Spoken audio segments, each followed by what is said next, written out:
A finales de 1957, durante un periodo de 2 meses, Charles Starkweather, de 19 años, y su novia de 14 años, Carol Ann Fugate, emprendieron una ola de asesinatos que dejó un saldo de 11 víctimas en Nebraska y Wyoming, pero que llevó a un joven de tan solo 19 años a cometer semejante cadena de crímenes.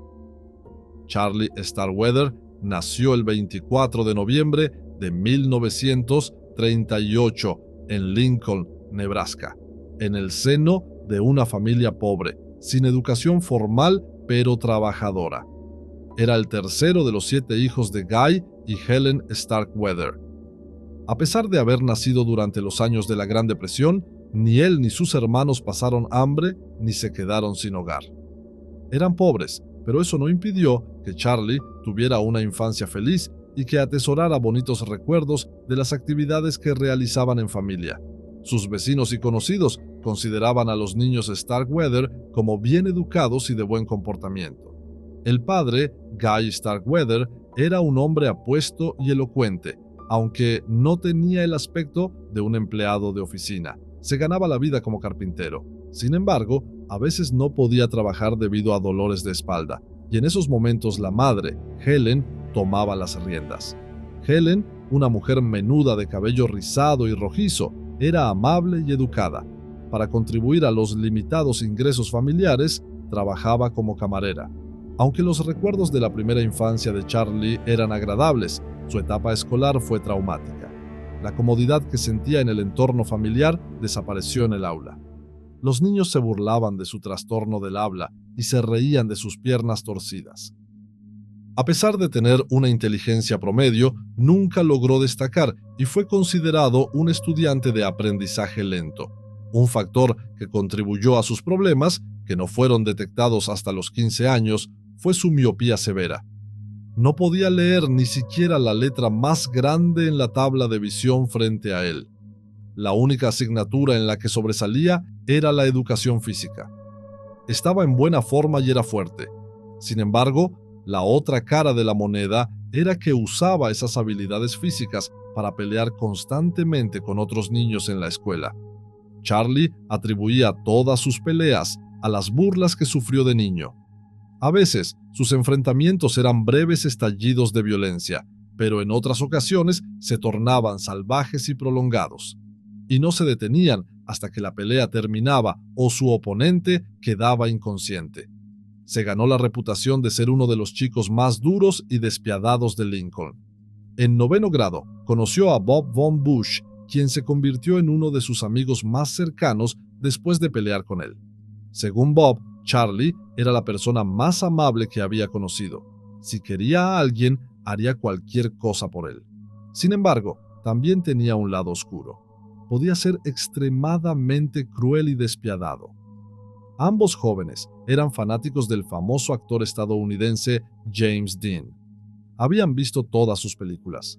No cabía duda de que Charlie intentaba imitar la actitud, la ropa y el peinado de Dean.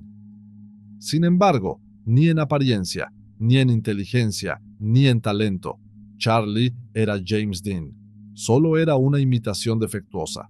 Charles veía la pobreza como una trampa de la que debía escapar a toda costa en el futuro. A los 16 años, abandonó la escuela y comenzó a trabajar en el almacén de Western Newspaper Union, cargando y descargando camiones. Su amigo cercano, Bob, comenzó a salir en 1956 con una chica llamada Barbara Fugate. Fue entonces cuando Charles mostró interés en la hermana menor de Barbara, Carol, quien acababa de cumplir 13 años. A pesar de la corta edad de Carol, los 4 comenzaron a salir juntos con regularidad. En ese momento, Charles tenía 18 años. Dentro de él también había una vena rebelde y un temperamento volátil. No era un estudiante destacado. Aunque sus maestros lo consideraban un alumno de aprendizaje lento, Charlie pensaba que era un genio incomprendido. Trataba a Carol como una diosa. Y, probablemente debido a su corta edad, ella realmente creía que Charlie era genial. Carol estaba fascinada por su coche, su actitud ruda, su apariencia y el hecho de que, a pesar de su pobreza, podía darle casi todo lo que deseaba. El almacén donde trabajaba Charlie estaba cerca de la escuela a la que asistía Caril, por lo que podía verla todos los días. Un día, Caril tomó el auto de Charlie y tuvo un pequeño accidente. Cuando el padre de Charlie tuvo que pagar los daños del vehículo, la situación se tornó tensa. Este incidente provocó una gran discusión entre ambos, que eventualmente se tornó física, y su padre le dijo que debía encontrar otro lugar donde vivir.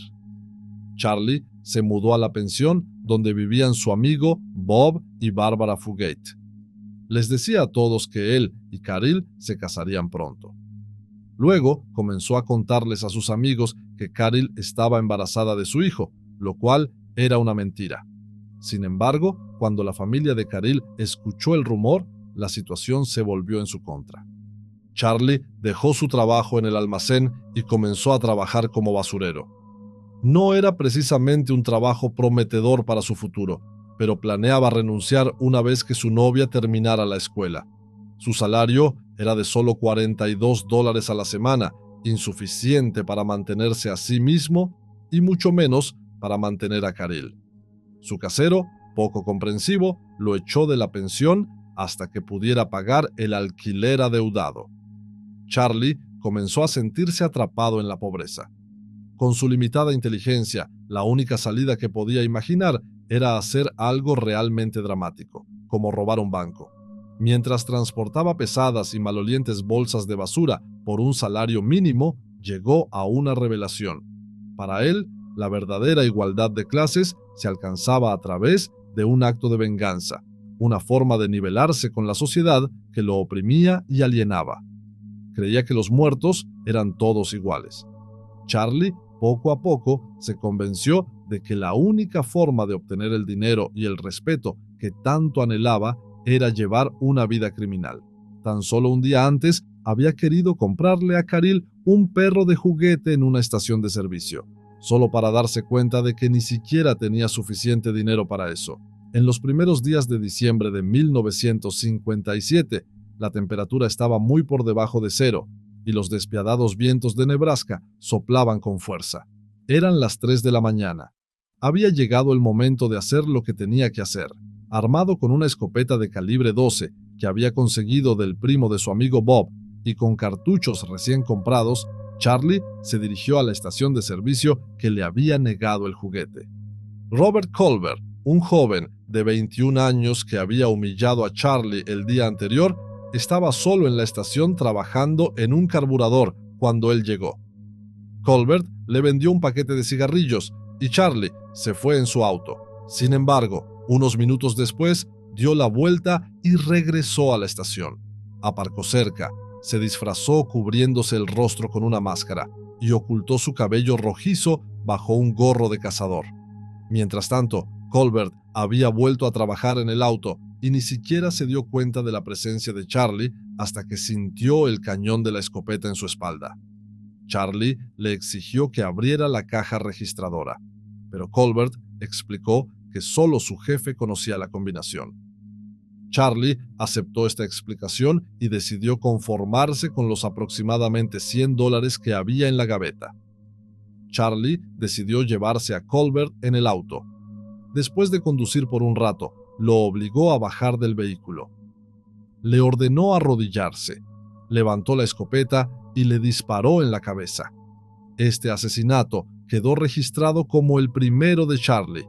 En aquella época, en la región, se cometían muy pocos delitos graves, por lo que los periódicos convirtieron el asesinato y el robo en una gran noticia.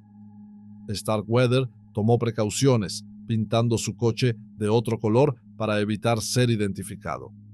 Pronto se supo que la mayor parte del dinero robado en la estación de servicio estaba en monedas, y comenzaron a circular rumores de que Charlie había comprado ropa con una gran cantidad de monedas sueltas. Sin embargo, como las autoridades creían que el crimen había sido cometido por un forastero de paso, la presión sobre Charlie disminuyó por el momento. El asesinato le había dado a Starkweather una sensación de euforia y tranquilidad. Ahora tenía dinero, y esto le proporcionaba una abrumadora sensación de poder. Sentía que era invisible, que podía hacer lo que quisiera y obtener lo que deseara. Un día después de asesinar a Robert Colbert, Charlie le confesó a Carol que había robado la estación de servicio, pero le dijo que otra persona había sido la responsable del disparo fatal. Sin embargo, cuando la euforia inicial se desvaneció, Charlie se enfrentó a duras realidades. Había sido despedido de su trabajo como basurero, su casero lo había echado en medio del gélido invierno por no pagar el alquiler, y tanto su familia como la de Caril estaban completamente en contra de su relación, haciendo todo lo posible para separarlos. El martes 21 de enero de 1958, por la tarde, Charlie condujo hasta la destartalada casa donde vivían Caril y su familia. Llevaba consigo un rifle del calibre .22 que había tomado prestado y algo de munición. Se dirigió a la puerta trasera y llamó. La madre de Caril, Velda Bartlett, abrió la puerta. Según Charlie, llevaba el rifle y las balas con la intención de salir a cazar con el padrastro de Caril, Marion Bartlett, como un intento de mejorar su relación. En la casa estaban Velda y Marion, además de la pequeña Betty Jean, de tan solo 2 años y medio, que no dejaba de llorar. Velda le dijo a Charlie que no quería que volviera a ver a su hija nunca más. Según Charlie, se produjo una acalorada discusión, durante la cual Velda lo golpeó varias veces. Afirmó que dejó la casa sin el arma y que estuvo conduciendo por un rato antes de regresar para recogerla. Starkweather fue a una cabina telefónica cercana y llamó al lugar de trabajo de Marion Bartlett, diciéndole a su jefe que estaba enfermo y que no podría ir a trabajar durante algunos días. Luego, regresó a la casa de Caril y esperó a que ella regresara de la escuela. Cuando Charlie le contó a Caril lo sucedido con su familia, ella fue a la casa y tuvo una fuerte discusión con su madre. Charlie la siguió hasta la casa, decidido a no dejarla sola. Charlie afirmó que Velda comenzó a golpearlo nuevamente. En ese momento, según su versión, Marion Bartlett entró a la habitación con un martillo en la mano, lo que llevó a Charlie a dispararle en la cabeza. Luego, Charlie dijo que Velda lo atacó con un gran cuchillo, por lo que también le disparó en el rostro.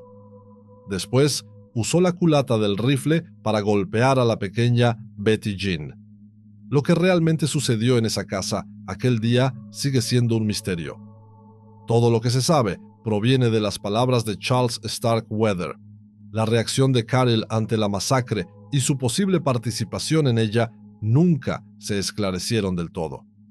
Como los únicos testigos vivos eran Charlie y Carol, la verdad podría no conocerse jamás. Carol siempre sostuvo que había terminado su relación con Charlie antes de los asesinatos y que se sintió aterrorizada cuando él atacó a su familia. El cuerpo de Velda fue arrastrado hasta la vieja dependencia de la casa y arrojado por la letrina. Marion Bartlett fue abandonado en el gallinero. Después de deshacerse de los cuerpos, Charlie y Carol limpiaron juntos la sangre y el desorden en el interior de la casa. Pasaron el resto de la noche comiendo y bebiendo como si nada hubiera ocurrido. En los días posteriores a los asesinatos, la casa recibió múltiples visitas. La desaparición repentina y silenciosa de la familia levantó sospechas. Para evitar preguntas, la pareja colocó un cartel en la puerta que decía que estaban enfermos. Sin embargo, la ausencia prolongada de Marion Bartlett preocupó a su jefe, quien, tras superar el tiempo de ausencia que Charlie había mencionado por teléfono, decidió ir personalmente a la casa para ver cómo estaba. Cuando llegó, Caril salió a recibirlo y le aseguró que su padrastro seguía gravemente enfermo y postrado en la cama. Luego, la hermana de Caril, Bárbara, y su esposo Bob fueron a visitar a la familia. Sin embargo, Caril los detuvo en la puerta con la excusa de que todos estaban enfermos de gripe, impidiéndoles entrar. La pareja sospechó de inmediato y más tarde, Bob decidió regresar con su hermano para investigar más a fondo. Esta vez, la historia había cambiado. Caril, entre lágrimas, les dijo que se fueran. Su comportamiento inusualmente evasivo solo aumentó sus sospechas, por lo que Bob decidió acudir a la policía. Cuando la policía llegó a la casa, Caril les repitió la historia de la gripe. Su actitud parecía genuina y convincente, y como no había señales de peligro aparente, los agentes se marcharon sin investigar más. Posteriormente, le informaron a Bob y Barbara que no había ninguna razón de peso para preocuparse. A pesar de esto, Bob y Barbara no estaban dispuestos a dejar el asunto sin resolver. En esta ocasión, decidieron no ir ellos mismos, sino enviar a una de las amigas cercanas de Caril. Cuando la amiga llegó a la casa, Caril le susurró en voz baja que Charlie estaba con un amigo y que planeaban robar un banco. Sin embargo, esta vez la estrategia fue diferente. La amiga no le contó nada a Bob, sino que informó a su propio padre, quien inmediatamente alertó a la policía. La falta de noticias de la familia generó aún más preocupación. Finalmente, la abuela de Caril, Pansy, decidió ir a la casa para ver qué estaba sucediendo. Al llegar, Caril le advirtió que si entraba, su vida corría un gran peligro. A pesar de la insistencia de su abuela, no la dejó entrar. Después de una breve discusión en la puerta, Pansy fue directamente a la policía para exigir que se realizara un registro.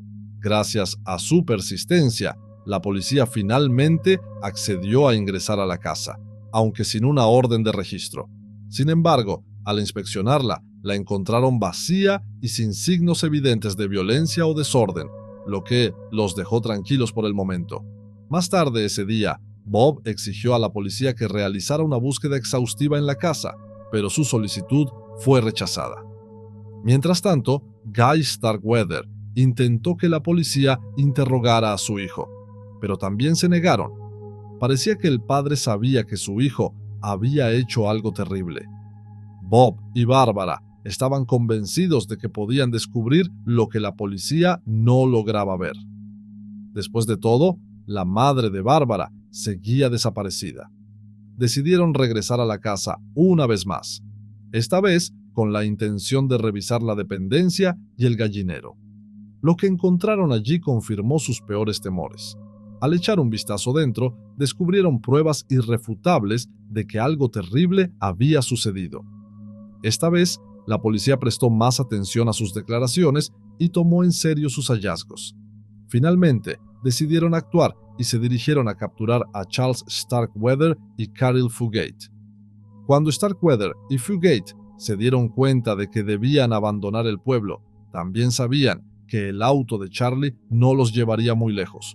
Uno de los problemas principales era que las llantas estaban en malas condiciones. Una de ellas ya estaba ponchada. Antes de partir, Charlie intentó reparar la peor de las llantas, pero no tuvo éxito, por lo que pronto se vieron obligados a buscar un taller mecánico.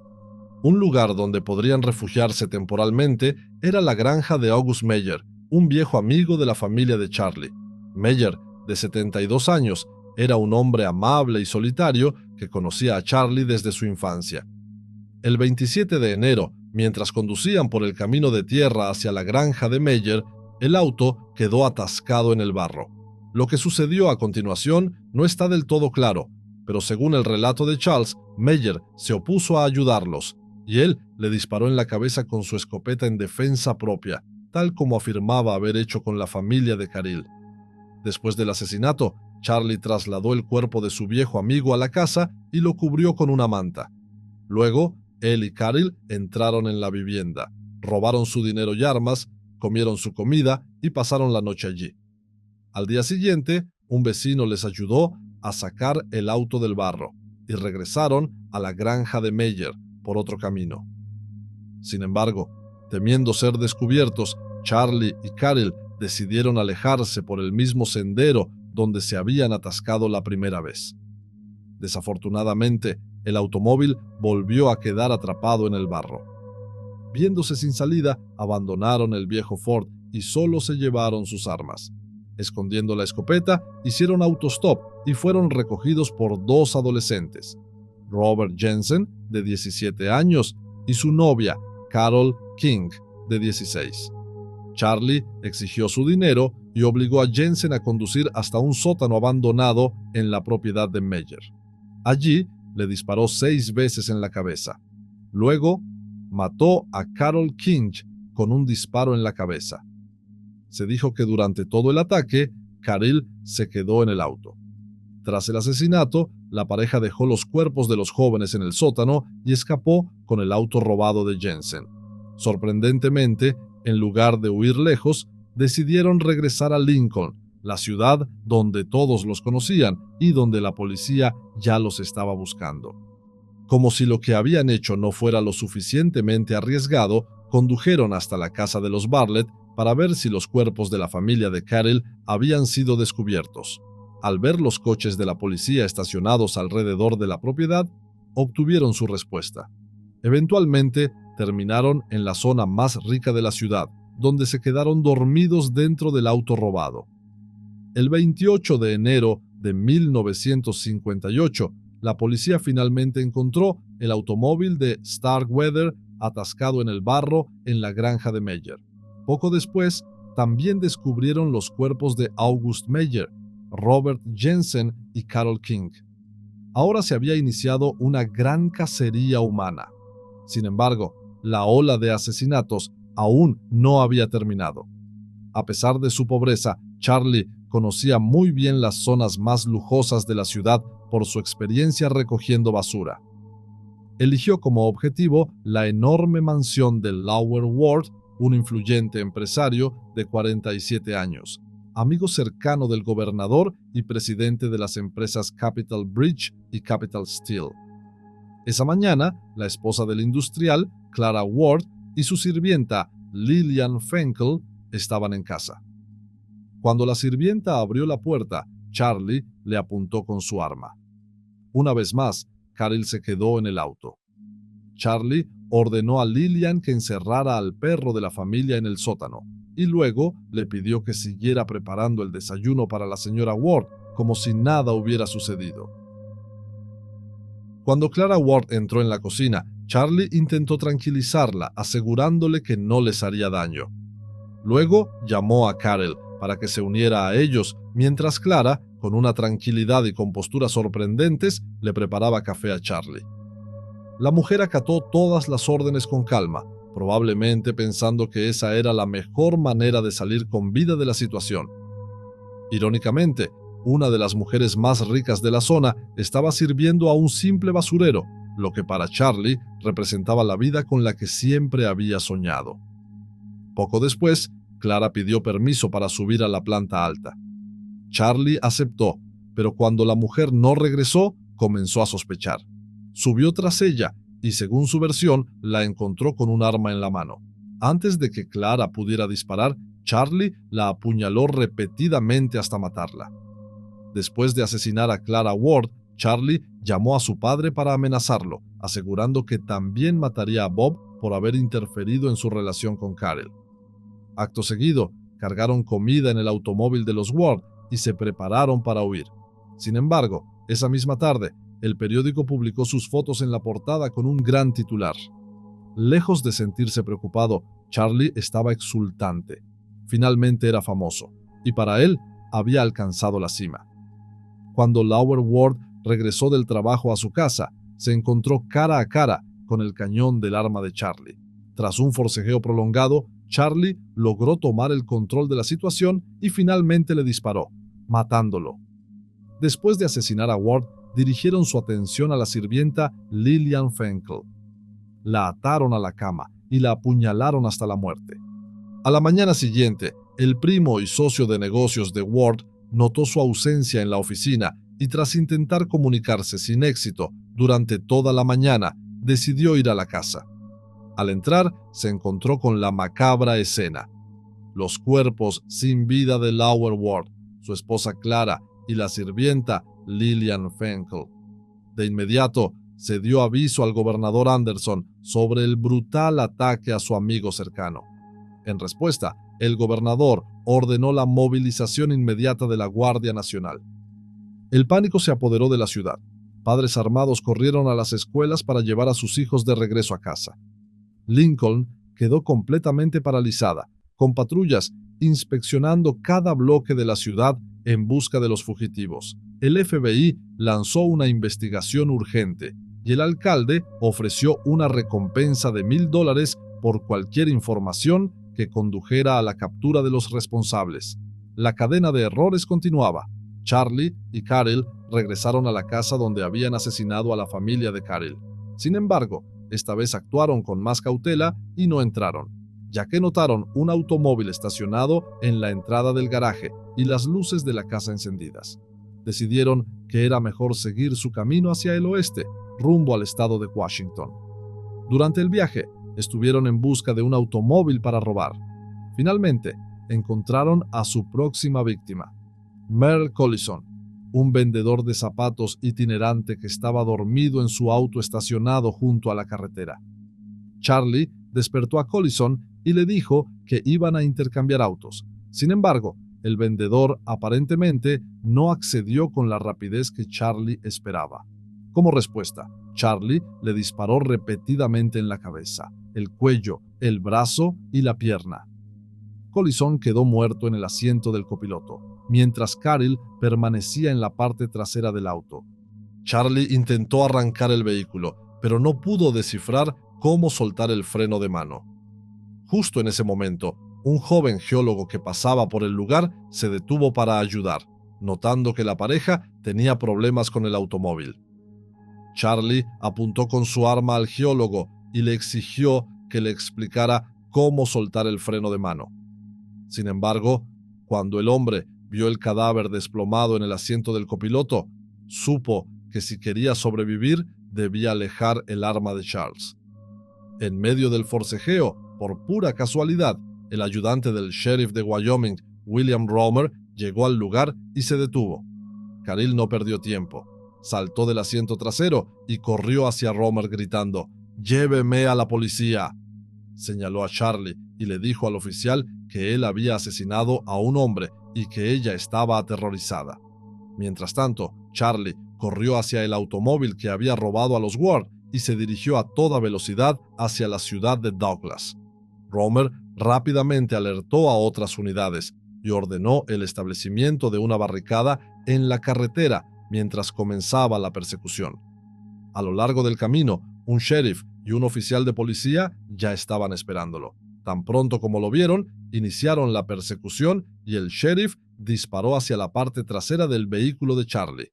Al sentirse acorralado, Charlie finalmente detuvo el auto. Le ordenaron que levantara las manos, pero se negó. En respuesta, la policía disparó al suelo cerca de sus pies. Pensando que le habían disparado, Charlie se tiró al suelo y juntó las manos detrás de su espalda. Sin embargo, la sangre que corría por su cabeza no era por una bala, sino por los vidrios rotos del automóvil. Durante su arresto, Caril insistió en que había sido una rehén durante toda la ola de crímenes y que solo había seguido a Charlie porque temía que él matara a su familia si intentaba escapar. Sin embargo, su historia tenía una contradicción clave. Había estado presente en todos los asesinatos en Nebraska, incluidos los de sus propios padres y su hermanastra. Ambos fueron acusados de asesinato en primer grado y de homicidio en el transcurso de un robo. Dado que fueron juzgados como adultos, enfrentaban la posibilidad de la pena de muerte en la silla eléctrica. La fiscalía decidió enjuiciarlos por el asesinato de Robert Jensen, ya que era el crimen con mayor potencial de impactar y enfurecer al jurado. El juicio de Charlie comenzó el 5 de mayo de 1958. Al principio, declaró a las autoridades que Caril no tenía ninguna implicación en los crímenes. Sin embargo, con el tiempo cambió su versión y afirmó que ella era la responsable de todos los asesinatos. Según Charlie, Caril no había sido una rehén, como ella afirmaba, sino una participante activa en la ola de crímenes. El jurado llegó a un veredicto en tan solo 24 horas. Ambos fueron declarados culpables de asesinato en primer grado. Los hombres y mujeres del jurado solicitaron expresamente la pena de muerte, y su petición fue aceptada el 25 de junio de 1959.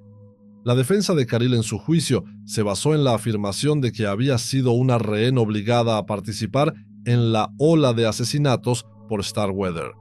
Sin embargo, esta versión no resultó del todo convincente, y al igual que Charlie, fue declarada culpable de asesinato el 28 de noviembre de 1958. El 25 de junio de 1959, Charles Starkweather fue ejecutado en la silla eléctrica, perdiendo la vida a una edad temprana. Caril, por ser menor de edad en el momento de los crímenes, evitó la pena de muerte y fue sentenciada a cadena perpetua.